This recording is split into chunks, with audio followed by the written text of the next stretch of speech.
সাহারিকে আমাদের সমাজে অনেকে সেহেরি বলে। তো এটা কি ঠিক কিনা উচ্চারণটা, আর সঠিক উচ্চারণটা কি আর কি? আমাদের সমাজে আমরা লক্ষ্য করি যে আমাদের অনেকেই তারা বলে সেহেরি, অর্থাৎ সাহারিকে তারা সেহেরি বলে থাকে।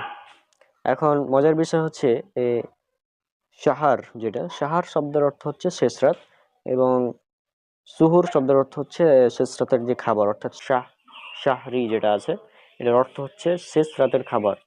শাহরি অর্থাৎ শেষ রাতের খাবার, শেষ রাতে আমরা যে খাবারটা খাই ফজরের আগে, সেটাকে বলা হয় সাহারি।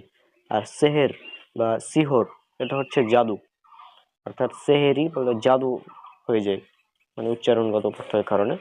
তবে যেহেতু এটা ভাষাগত একটি ব্যাপার, যেহেতু বাংলাদেশে পাকিস্তানি অর্থাৎ উর্দু এবং ফার্সি ভাষার প্রচলনটা অনেক রয়েছে, যেহেতু আরবি আর উর্দু অনেকটা কাছাকাছি, আরবি উর্দু ফার্সি অক্ষরগুলো।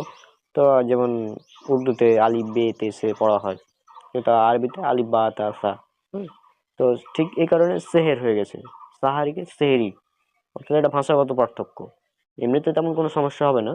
তবে সিহর যেটা, হুম, শিনের নিচে যদি মানে জের থাকে, সিহর, এটা হচ্ছে জাদু।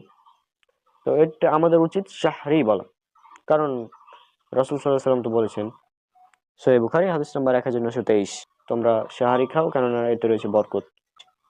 জাযাকাল্লাহ খাইরান। তো আশা করি আপনার উত্তরটা পেয়েছেন। সেহেরি বললে কোনো সমস্যা নাই, এটা ভাষাগত পরিবর্তনের কারণে হয়েছে, এটা আমরা জানলাম। আচ্ছা, তো